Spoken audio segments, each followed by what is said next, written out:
Maya Chen woke up every morning at exactly 7:30, not because she had to, but because routine kept her safe. Safe from surprises, safe from mistakes, safe from people. She rolled out of bed carefully, making sure not to brush against the nightstand. Even furniture could be tricky sometimes. Her golden retriever Rex stretched and yawned from his bed in the corner. He was the only living thing in her apartment that she could touch without fear.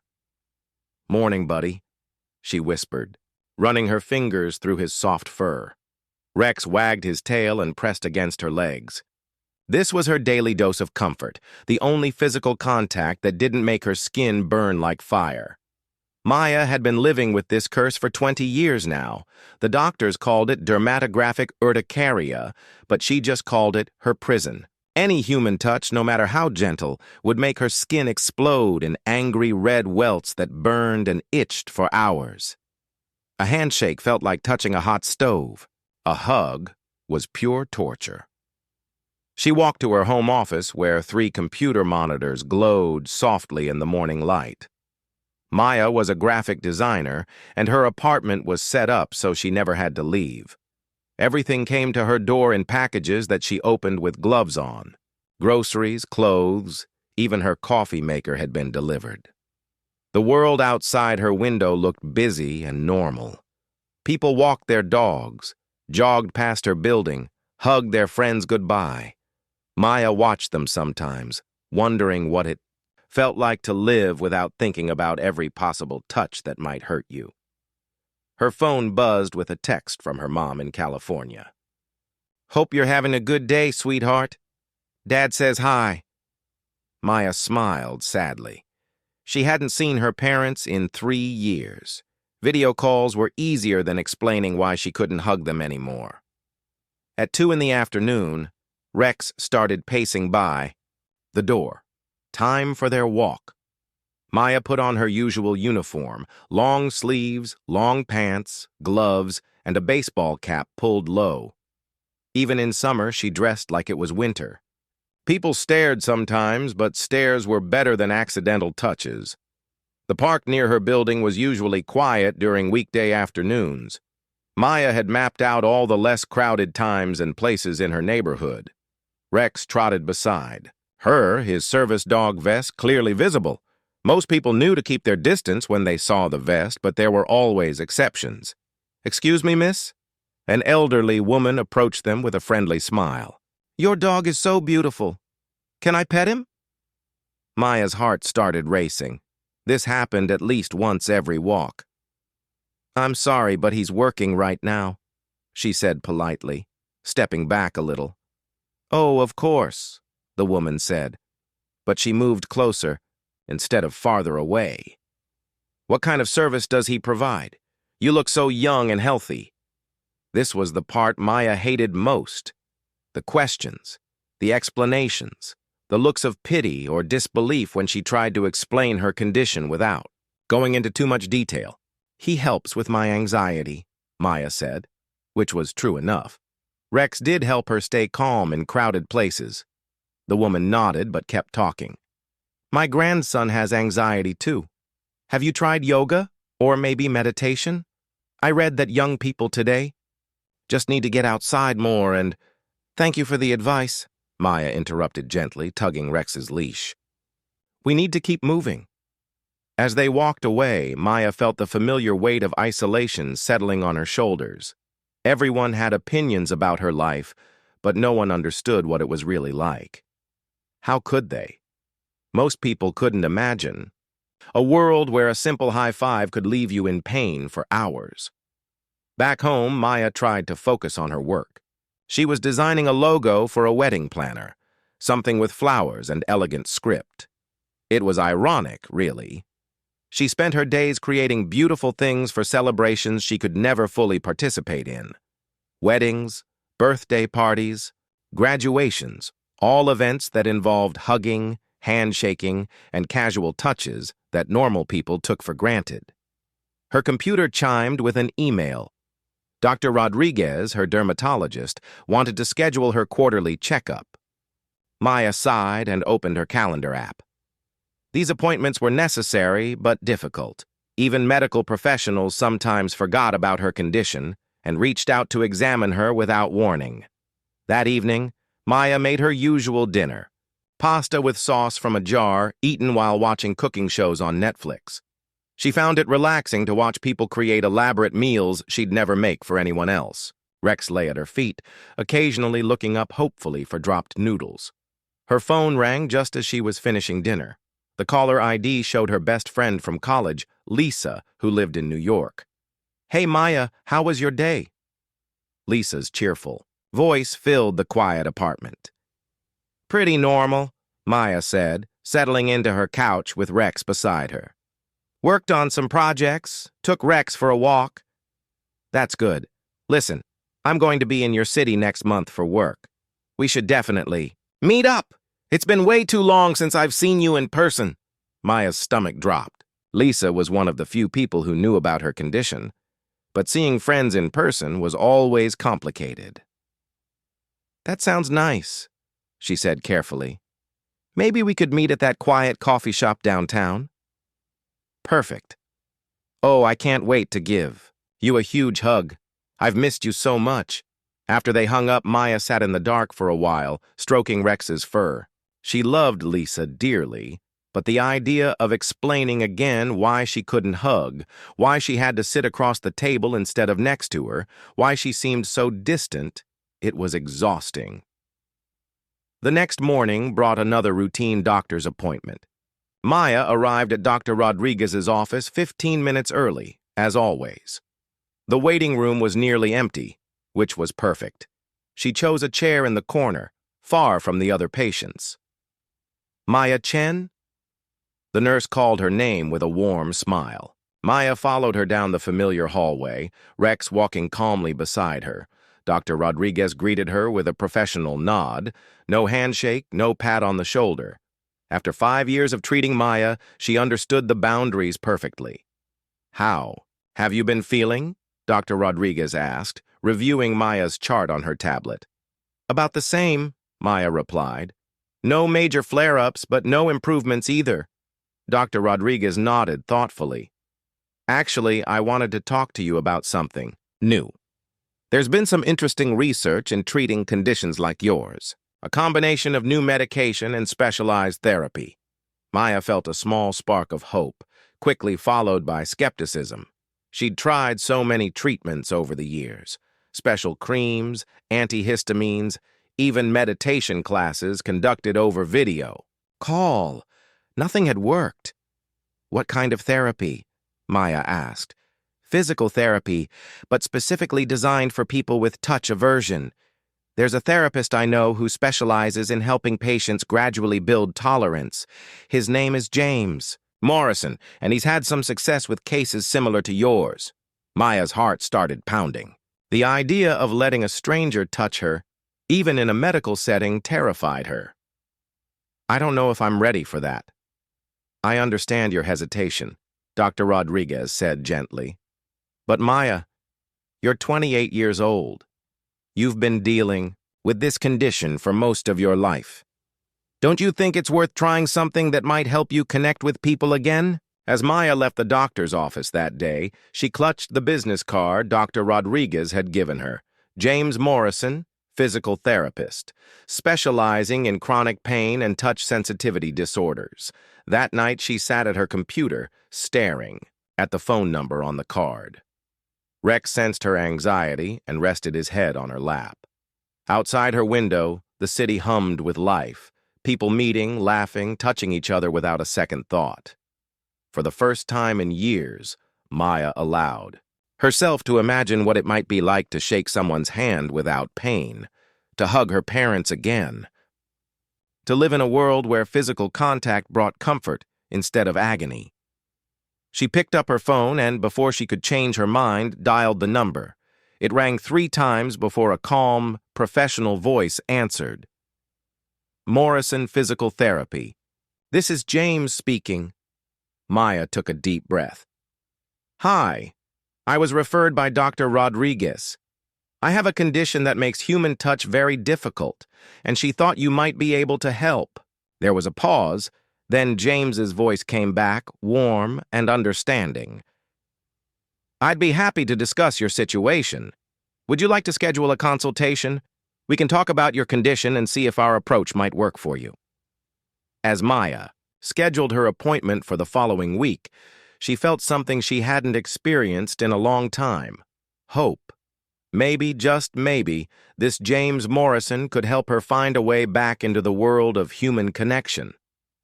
Rex wagged his tail as if he sensed the change in his owner's mood. For the first time in months, Maya went to bed that night without feeling completely alone. Maya stood outside the physical therapy clinic for 10 minutes before she could force herself to walk through the door. Her hands were shaking, and Rex pressed closer to her legs, sensing her anxiety. The building looked normal enough. Glass, windows, a small waiting area with comfortable chairs, soft music playing in the background. "You can do this," she whispered to herself, the same thing she'd been saying all week since making the appointment. The receptionist looked up with a friendly smile as Maya approached the desk. "You must be Maya. James is just finishing up with another patient. Please, have a seat wherever you're comfortable." Maya chose a chair in the far corner, as far from the other waiting patients as possible. An older man sat near the window, flexing his wrist carefully. A woman about her age was doing gentle neck stretches. Everyone here seemed to be dealing with some kind of physical challenge, which somehow made Maya feel less alone. "Maya Chen?" A voice called from across the room. She looked up to see a tall man with kind eyes and an easy smile walking toward her. This had to be James Morrison. Maya's first instinct was to stand up and shake his hand, but she caught herself and remained seated. "I'm James," he said, stopping a respectful distance away.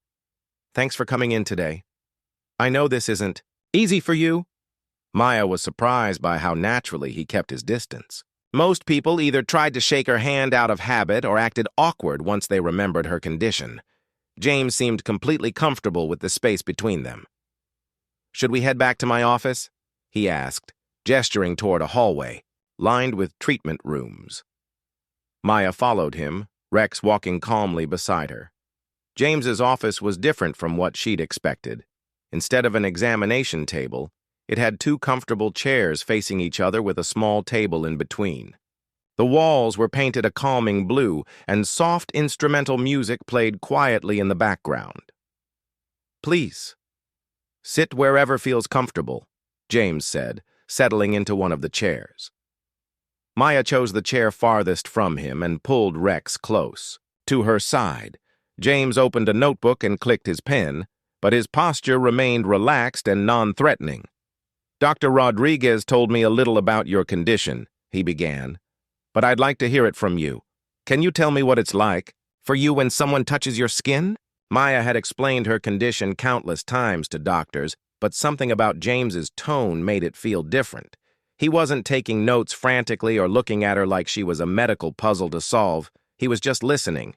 "It feels like burning," she said quietly, "like someone pressed a hot iron against my skin, and then it swells up in these angry red marks that itch and hurt for hours." James nodded thoughtfully. "How long have you been dealing with this?" "Since I was 8.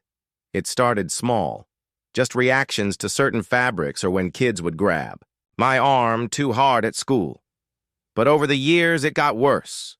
Now any human touch triggers it." "That must have been incredibly difficult as a child," James said gently. "And isolating." Maya felt tears prick her eyes. Most doctors focused on the medical aspects of her condition, but James seemed to understand the emotional weight of it. "It was.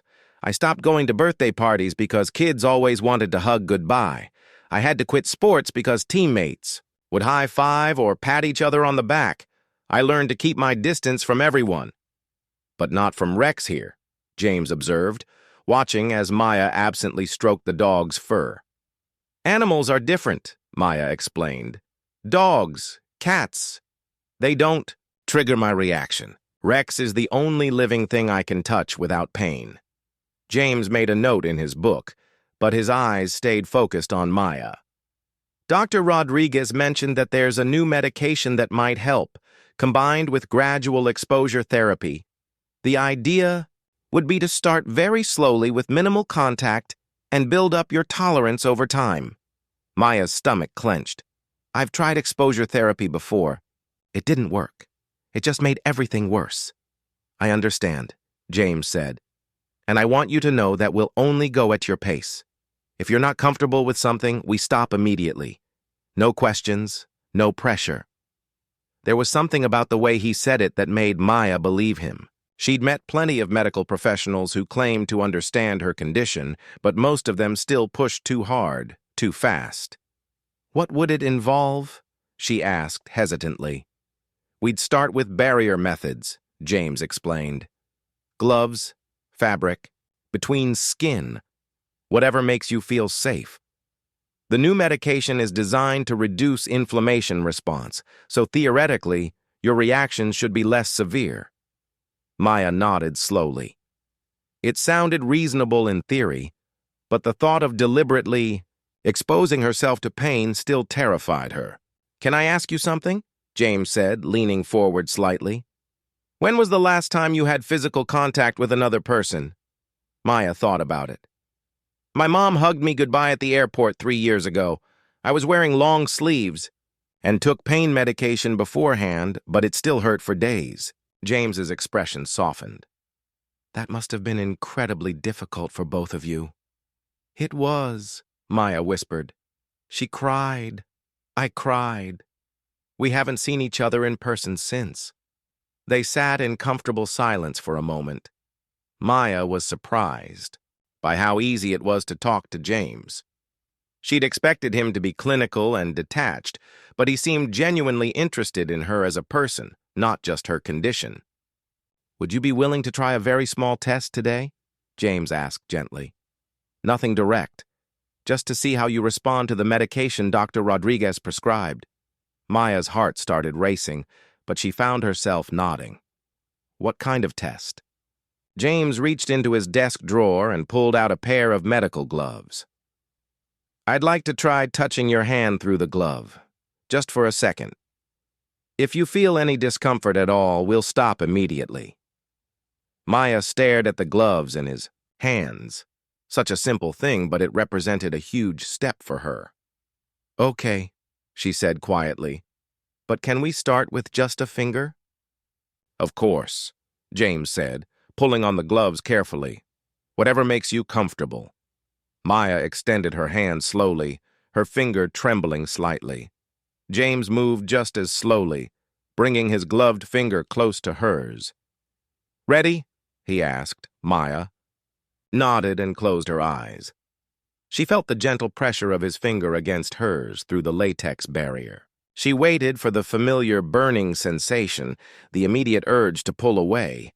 But nothing happened. She opened her eyes in surprise. I don't feel anything bad, she said wonderingly.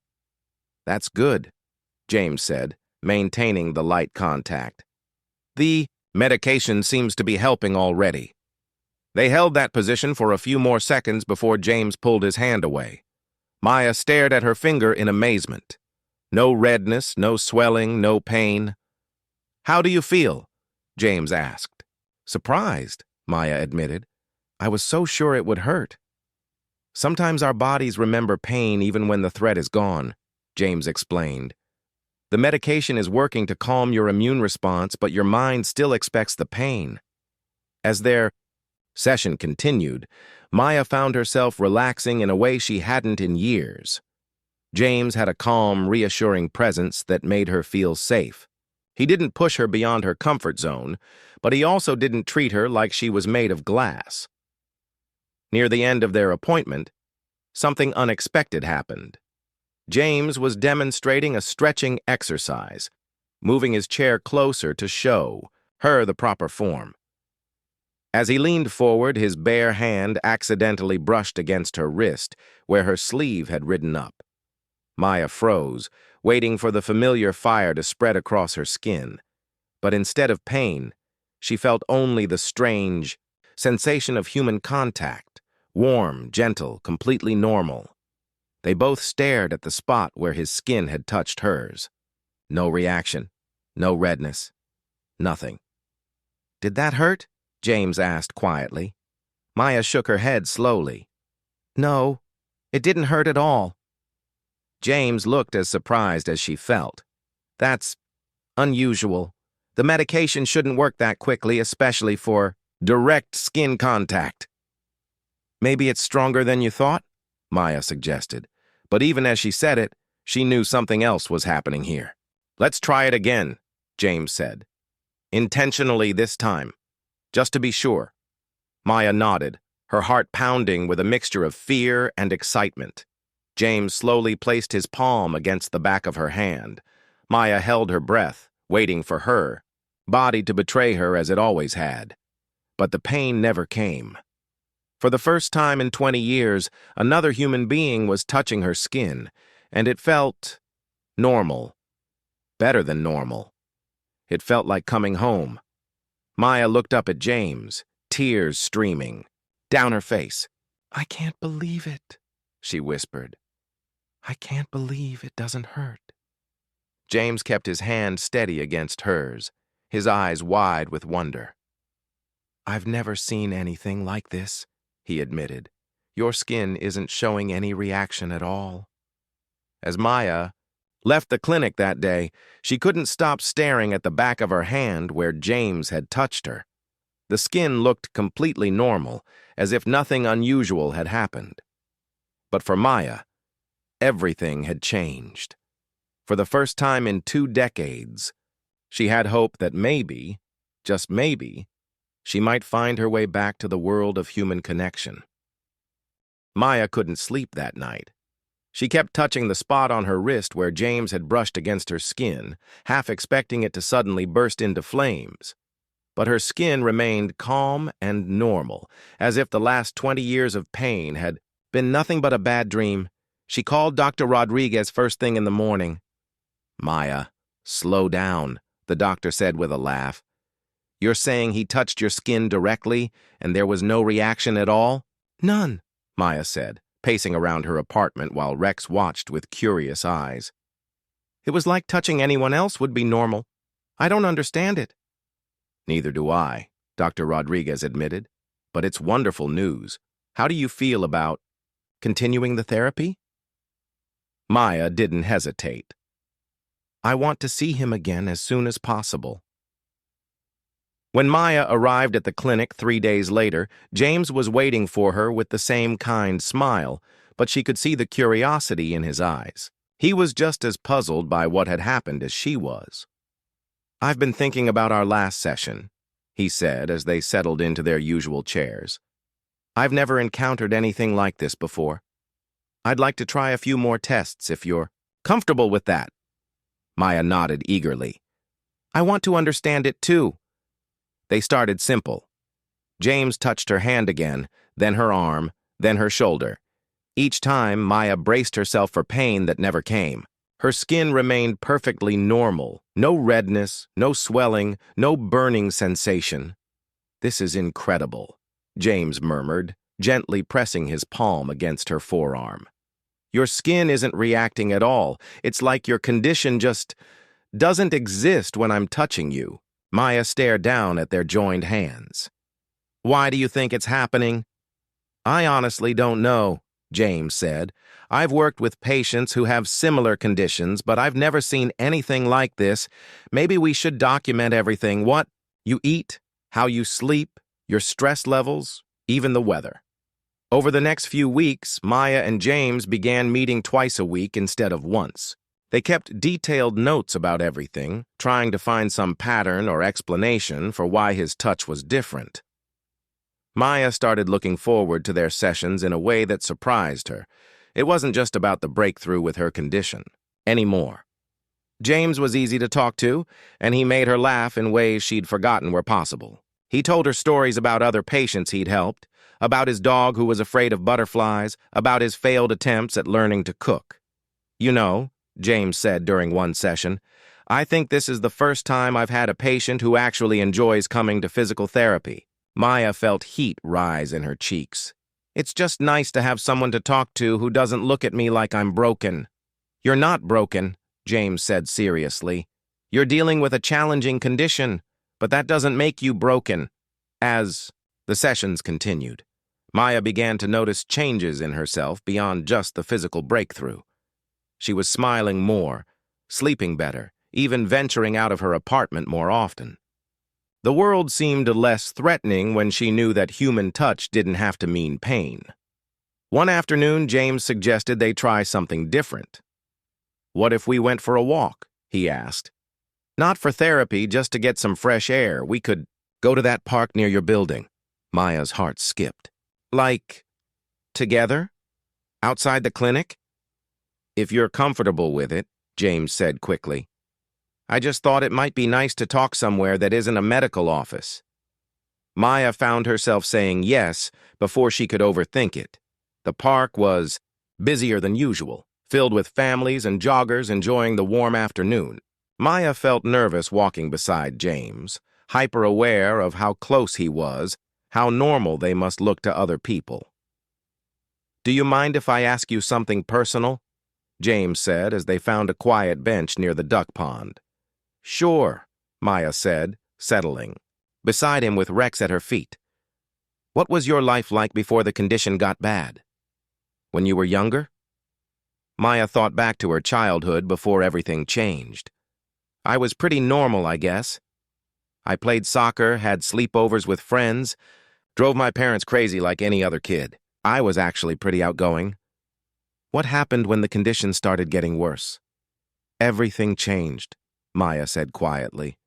"I had to quit soccer because the other girls would pat my back or grab my arm during games. Sleepovers became impossible because friends always wanted to do each other's hair or paint nails. Even hugging goodbye became this terrifying thing." James was quiet for a moment. "That must have been incredibly lonely." "It was," Maya admitted. "I started making excuses to avoid social situations. Eventually, people stopped inviting me places. I told myself it was better that way, but it wasn't," James finished gently. They sat in comfortable silence, watching ducks glide across the pond. Maya realized this was the longest she'd spent in public with another person in years, and she wasn't anxious at all. "Can I tell you something?" Maya said suddenly. "Of course. This is the first time in 20 years that I've felt normal. Like I'm just a regular person having a normal conversation with a friend." James turned to look at her, and something in his expression made Maya's heart race. "Is that what we are? Friends?" Maya felt like she was standing on the edge of a cliff. "I'd like us to be," she said softly. "So would I," James replied. And when he smiled, Maya felt something warm and unfamiliar bloom in her chest. As they walked back toward the clinic, Maya impulsively reached out and touched James's arm. He looked down at her hand resting on his sleeve, then back up at her face. "Thank you," she said, "for giving me my life back." "You did that yourself," James said. "I just helped a little." That evening, Maya called her mother for the first time in months. "Maya, what a wonderful surprise," her mom said. "How are you feeling, sweetheart?"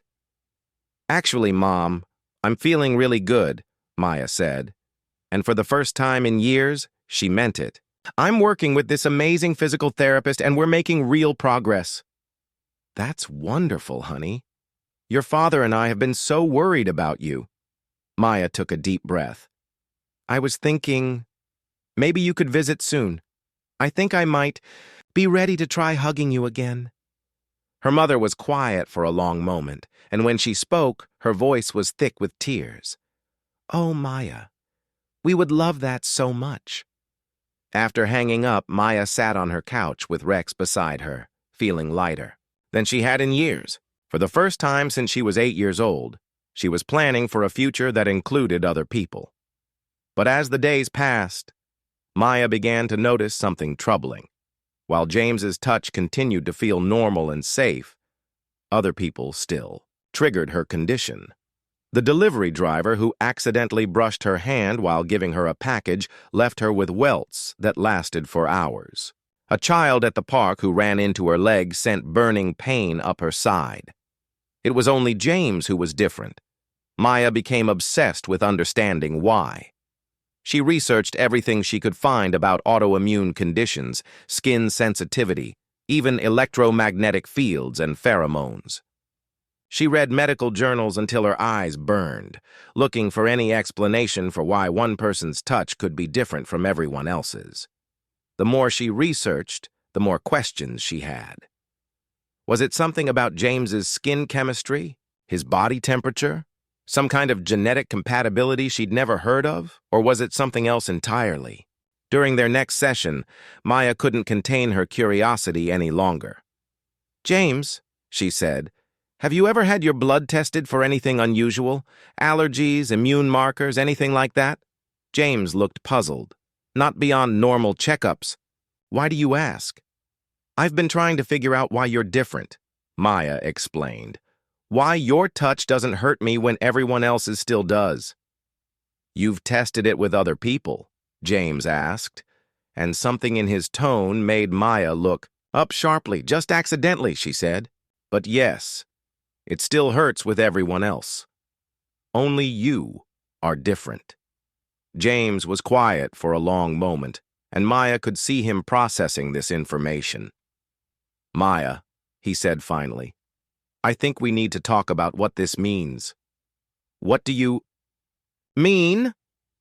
"I mean that what's happening between us isn't just medical anymore," James said carefully. "And I'm not sure that's something we should ignore." Maya felt her heart start pounding. She'd been so focused on the mystery of why James's touch was different that she hadn't stopped to consider what that difference might mean for both of them. As she looked into his eyes, Maya realized that somewhere along the way, James had become much more than just her physical therapist. He'd become the person who had given her back her life, her hope, and maybe something even more precious than that. But what did that mean for their future? And what would happen if this miraculous exception to her condition suddenly stopped working? Maya's parents visited 2 weeks later, and for the first time in 3 years, she hugged her mother without pain. The embrace lasted only a few seconds before Maya had to pull away, her skin starting to tingle with the familiar warning signs. But it was enough. Her mother cried happy tears, and her father squeezed her hand gently before letting go. "You look so much better, sweetheart," her mom said over dinner. "There's something different about you. You seem lighter." Maya smiled, thinking about James and their sessions together. "I'm getting better, Mom. Slowly, but I'm getting better." After her parents left, Maya threw herself into living again. She started going to coffee shops instead of ordering everything online. She joined a pottery class where she could work with her hands without worrying about accidental touches.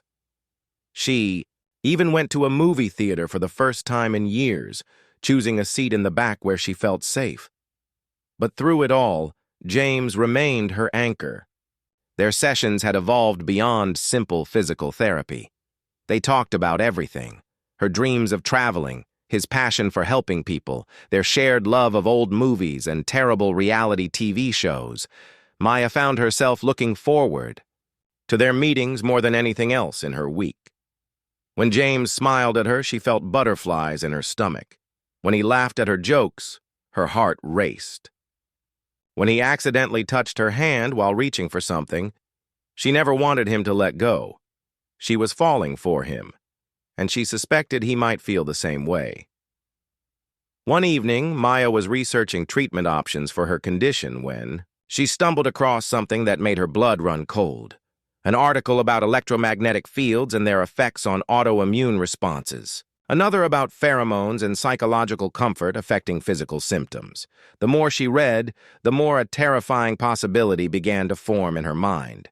What if her reaction to James wasn't medical at all? What if it was psychological? What if her body only accepted his touch because her mind felt safe with him? And if that was true, what would happen if she lost that sense of safety? Maya became obsessed with the idea. She started testing herself constantly, trying to touch other people to see if her tolerance was improving. But every attempt ended the Same way. Burning pain and angry welts that took hours to fade. It was only James who was different. Only James who could touch her without consequence. The realization terrified her. She was becoming dependent on him in a way that went far beyond professional therapy. She needed him, not just for her physical healing, but for her emotional survival. During their next session, Maya was distracted and jumpy. Every time James reached toward her, she found herself analyzing her response, questioning whether her lack of pain was real or just in her head. "You seem tense today," James observed, pulling his hand back from where he'd been checking her pulse. "Is everything okay?" "I'm fine," Maya said quickly, but she couldn't meet his eyes. James studied her for a moment. "Maya, talk to me. What's going on?" Maya wanted to tell him about her fears, about the articles she'd been reading, about how terrified she was that her miracle cure might be nothing more than wishful thinking. But the words wouldn't come. "I'm just tired," she said instead. As their session ended, James walked her to the door as he always did. But instead of their usual easy conversation, an awkward silence hung between them. "Maya," James said as she was about to leave, "I want you to know that you can talk to me about anything, not just as your therapist, but as your friend." The word friend hit Maya like a physical blow. Was that all they were? All they could ever be?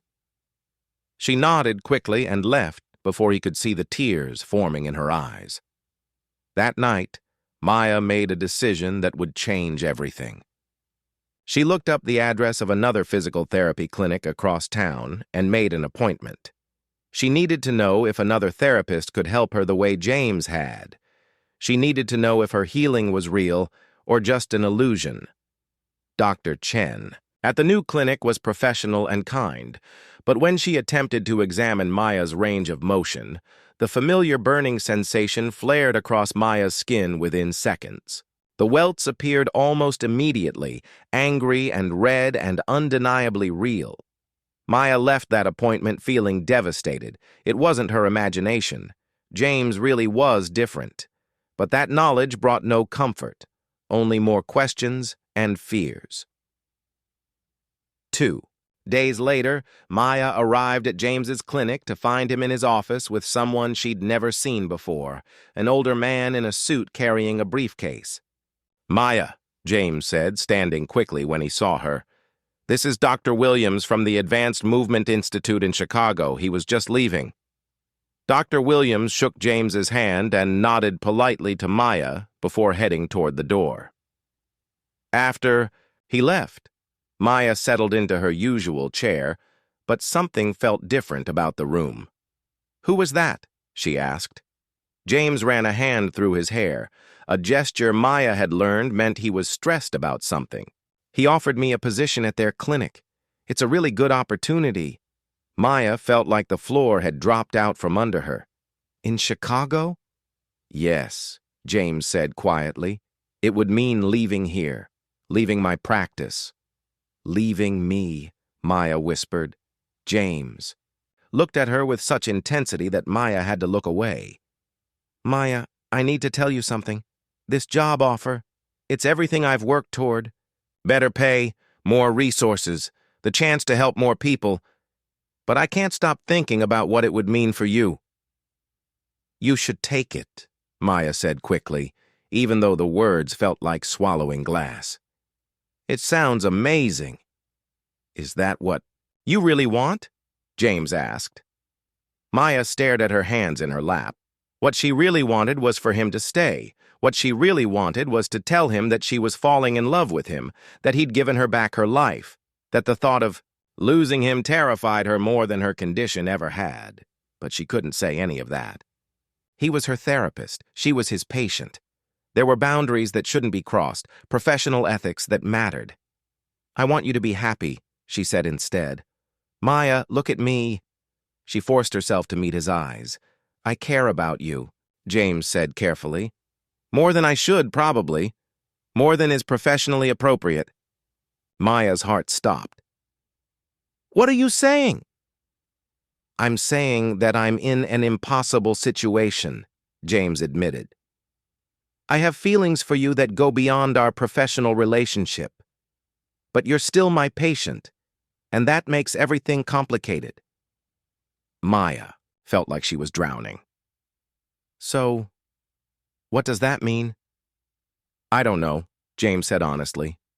I've been going over it in my mind for weeks. The ethical guidelines are clear about relationships between therapists and patients, but your case is so unique. Because I can only touch you, Maya said bitterly. Because I'm completely dependent on you. That's not what I meant. But it's true, isn't it? Maya stood up abruptly, Rex scrambling to follow her. I'm like some kind of medical curiosity. Who can only function with one specific person? That's not normal, James. That's not healthy. Maya, please sit down. Let's talk about this. But Maya was already heading for the door. You should take the job in Chicago, she said without turning around. You should go help people who can actually get better. Maya, wait. But she was already gone, rushing through the waiting room and out into the parking lot with Rex at her heels. As she drove home, tears streaming down her face, Maya couldn't decide what hurt more, the thought of losing James or the realization that she'd become exactly what she'd always feared, someone whose entire world revolved around another person's touch. That night, Maya sat in her apartment staring at her phone. James had called 3 times and sent several text messages, but she couldn't bring herself to respond. Instead, she made a different call. Dr. Rodriguez? It's Maya. I think I need to find a new physical therapist. As she hung up the phone, Maya felt the familiar walls of isolation closing around her again, but this time they felt like the safest place to be. Maya didn't leave her apartment for 5 days.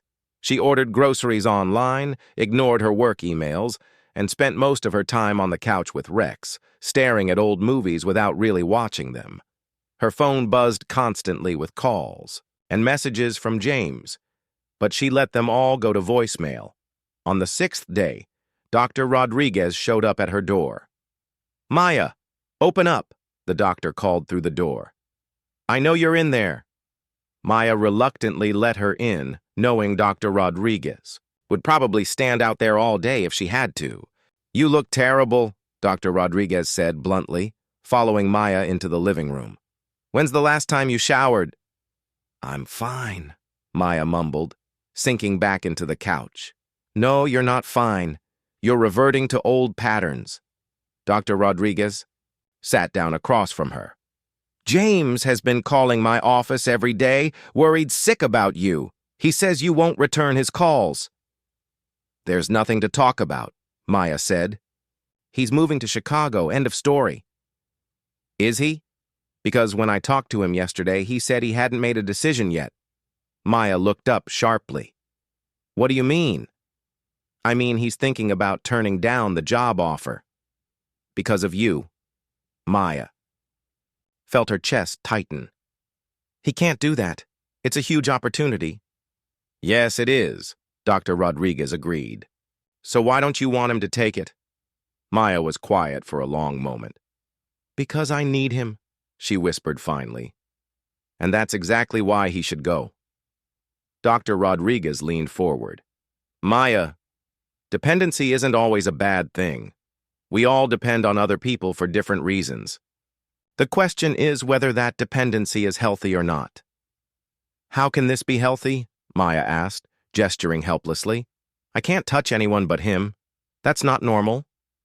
Maybe not, Dr. Rodriguez said. But it's better than not being able to touch anyone at all. After Dr. Rodriguez left, Maya found herself thinking about what she'd said. She pulled out her laptop and started researching again, but this time she wasn't looking for medical explanations.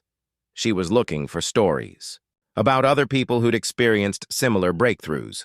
What she found surprised her. There were case studies about patients with chronic pain who only found relief with specific caregivers, stories about people with PTSD who could only feel safe with certain individuals, research about the connection between emotional safety and physical healing. One article in particular caught her attention. It was about a study done with patients who had severe anxiety disorders. The researchers found that when patients felt emotionally safe with their therapist, their physical symptoms, racing heart, sweating, muscle tension, decreased significantly. The study's conclusion was simple but profound. Sometimes healing wasn't just about medicine or technique. Sometimes it was about trust, safety, and genuine human connection. Maya closed her laptop and stared out the window. Maybe her reaction to James wasn't a weakness or a dependency. Maybe it was just proof that healing happened best when people felt truly safe. That evening, her phone rang again. This time, it wasn't James calling. "Maya, this is Lisa from New York. James got my number from your emergency contact list. He's really worried about you." Maya felt a flash of anger. "He had no right to call you." "Maybe not," Lisa said. "But I'm glad he did." "Maya, what's going on? He says you won't talk to him." Maya found herself telling Lisa everything. About the breakthrough with James, about her fears of dependency, about the job offer in Chicago. Lisa listened without interrupting, the way she always had. "So let me get this straight," Lisa said, when Maya finished. "You found someone who can help you connect with the world again, someone you care about and who cares about you, and you're pushing him away because you're scared." "It's not that simple." "Isn't it?" Lisa interrupted. "Maya, you've been isolated for 20 years. Of course you're scared of depending on someone, but that doesn't mean you should run away from the best thing that's happened to you." After hanging up with Lisa, Maya sat in her quiet apartment, thinking. Rex came over and rested his head on her lap, looking up at her with concerned brown eyes. "What do you think, buddy?" she asked, scratching behind his ears. "Am I being an idiot?" Rex wagged his tail, which Maya chose to interpret as a yes. The next morning, Maya did something she hadn't done in almost a week. She got dressed, brushed her hair, and left her apartment. But instead of going to see James, she drove to the medical library at the local university. She spent the entire day reading everything she could find about therapeutic relationships, emotional healing, and the connection between mind and body. The more she read, the more she understood that what was happening with James wasn't unusual or unhealthy. It was actually a sign that her healing was working exactly the way it should. That evening, Maya finally listened to James's voicemails. There were 12 of them, spanning from worried to frustrated to sad. "Maya, please call me back," his voice said in the most recent message. "I know you're scared and I know this is complicated, but we need to talk. I can't make this decision without knowing how you feel." Maya took a deep breath and dialed his number. "Maya," James answered on the first ring. "Thank God. Are you okay?" "I'm okay," Maya said. "Can we meet? I think we need to talk." They agreed to meet at the park where they'd had their first conversation, outside the clinic. Maya arrived early and sat on their usual bench, watching ducks swim across the pond while Rex dozed at her feet. When James arrived, he looked like he hadn't slept in days. He sat down beside her, maintaining a careful distance. "I'm sorry I called your friend," he said immediately. "I was worried about you, and I didn't know what else to do." "It's okay," Maya said. "Actually, I'm glad you did." They sat in silence, for a moment, both staring out at the water. "James," Maya said finally, "I've been thinking about everything you said about Chicago." "Maya, before you say anything, I want you to know that I've decided not to take the job." Maya turned to look at him. "Why?" "Because I can't leave you," James said simply. "Not when we've made so much progress. Not when there's still so much we don't understand about your condition." "And not because you have feelings for me?" Maya asked quietly. James met her eyes. "That too." Maya felt her heart race. "James, I need to tell you something. I've been researching my condition, reading about therapeutic relationships and emotional healing, I think I understand now why your touch is different. Tell me. I think it's because I trust you completely, Maya said. Because when I'm with you, I feel safer than I've felt since I was a child. My body responds to that safety. It's not magic, and it's not dependency. It's healing. James was quiet for a long moment. What does that mean for us? Maya took a deep breath. It means, I think we should find out if other people can make me feel that safe too. And it means I want you to know that what I feel for you goes way beyond gratitude. Maya, I'm in love with you, she said quickly, before she could lose her courage. I know it's complicated, and I know there are professional boundaries, but I needed you to know. James stared at her for a moment, then slowly reached out and took her hand. I'm in love with you too, he said. I have been for weeks. They sat there holding hands on the park bench, both of them crying a little, both of them smiling. So what do we do now? Maya asked. Well, James said, I think the first step is for me to officially refer you to another therapist so we can explore this without any ethical complications. Maya nodded. And then? James squeezed her hand gently. And then we see if love really can heal everything. 6 months later, Maya stood in her parents' living room, surrounded by family she hadn't seen in years. Her cousins, her aunts and uncles, even her elderly grandmother who'd flown in from Florida. She could hug most of them now, at least briefly. It still took concentration and courage, but the pain was manageable when she felt emotionally safe with someone. James had been right about the psychological component of her healing. With the help of a new therapist named Dr. Patricia Wong, Maya had slowly learned to build trust with other people. It didn't happen quickly, and it didn't happen with everyone, but it happened.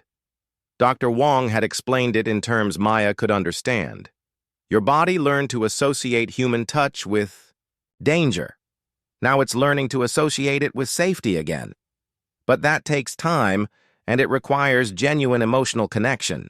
James had started his own practice, specializing in patients with touch aversion and chronic pain. Maya was his first success story, but she wouldn't be his last. You know what the best part is? Maya said to James as they sat on her parents' back porch watching the sunset. What's that? I'm not afraid anymore, Maya said. Not of my condition, not of depending on people, not of loving someone. For the first time in my life, I'm not afraid. James pulled her close, and Maya melted into his embrace without hesitation. In his arms, she felt completely safe, completely healed, completely home, and for Maya, that was the only miracle she'd ever needed.